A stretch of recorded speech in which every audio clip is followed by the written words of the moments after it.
I don't come again, my country people. Now the weekly news updates on top of Hero TV 9 be this one. My name na Tonya Inabo. Abeg, if una never subscribe to our YouTube channel, make una carry una load go there, type Hero TV Naija. Una go see the red button, make you press am na be say you don subscribe. The one we wan chook mouth put for this week na the strike matter when it affect our doctor, polytechnic and the judiciary. Make we look at how doctor take enter their strike. For time wey no too tey, the job body for resident doctor, dem come have meeting talk say sit down with the federal government, say e don tey when e dey promise dem, say if you no fulfill that promise, dem go go for strike. Well, the federal government just like as it dey happen before, say make una do wetin dey una mind. So for the doctor to come really talk, say okay, we mean wetin we dey talk, na dem come go for strike. As we dey follow una talk, so the state hospital for Nigeria e no dey work, but many Nigeria come dey react talk say Nigeria doctor say dem dey wicked o. Why dem go go for strike when e be say people dey sick? Who go take care of those people when dey sick? But now e go come make us chook mouth put for wetin they really want when you make them go for strike. Number one, they talk say they want make federal government settle their arrears. Number two, they say make they review their hazard allowance from 50%. Number three, say make they pay the health workers when they die during the coronavirus. Now made the association of the resident doctor they can't go for strike. Since last week they strike, and the thing they really tell on Nigeria hospital. Now for judiciary, they too join enter the strike matter. As we dey talk now, nothing dey happen for them at all. Now Tuesday 6 April, now that day they start their own strike. We'll still chook mouth put for wetin happen when come in say the judiciary come also talk say they won't go for strike at this time. Number one, they say they demand for their financial freedom. The judicial workers, they vex say their allocation for the judiciary for state, they reach them at all. Say now the state governor now they use them.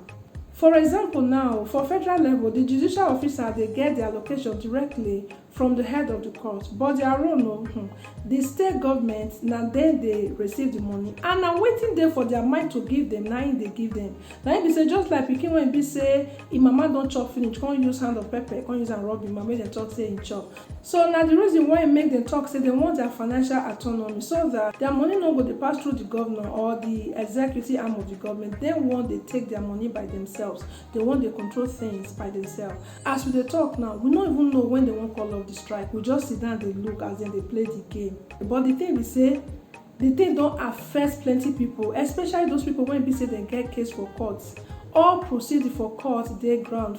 The Chief Justice of Nigeria, Mohammed Tanko, don't beg the striking workers, say make them please return back to work, make them go back to their work, or say they will find solutions to the problem. He say he had tie, he don't even know what he go do. So now there the case rests now, because as me and you they talk, so we don't even know when they will call off the strike. Last may we move ground go to the Polytechnic when he still join the strike for that same day. For the same Tuesday, the Academic Staff Union of Polytechnic don't start their indefinite strike over their wages and revitalization money when they talk say the federal government is supposed to pay them.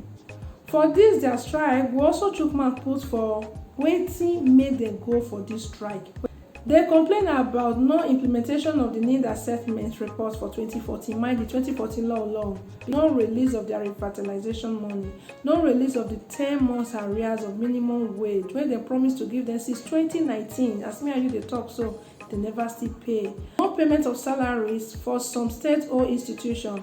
Then they owe some staff up to 5 to 24 months of salary for states like Abia, Ogun State, Osun State, Edo State, Benue State, and Plateau State. Non-implementation of the 65 years retirement age by some state governors like Kano, and the appointment of unqualified person as a rector of the Polytechnic for some states. Until when they pay them for body, when it come make them go for this strike, now be that one. Meanwhile, the Minister of Education, Adamu, we don't plan say he won't get emergency meeting with the leadership of ASUU before they come announce this strike. As me and you they talk, so it never even clear how long this strike will reach before they call them off.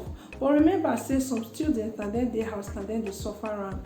If you wear them, some people will talk say that they wicked, why they will go for strike. Why other people will talk say, oh, may they pay them their salary. Now, as I don't analyze the whole thing as you see them now, what do you think? What be your own opinion? You think say they right, make them continue their work, or you think say yes they do well, make them stay for house, make the federal government pay them.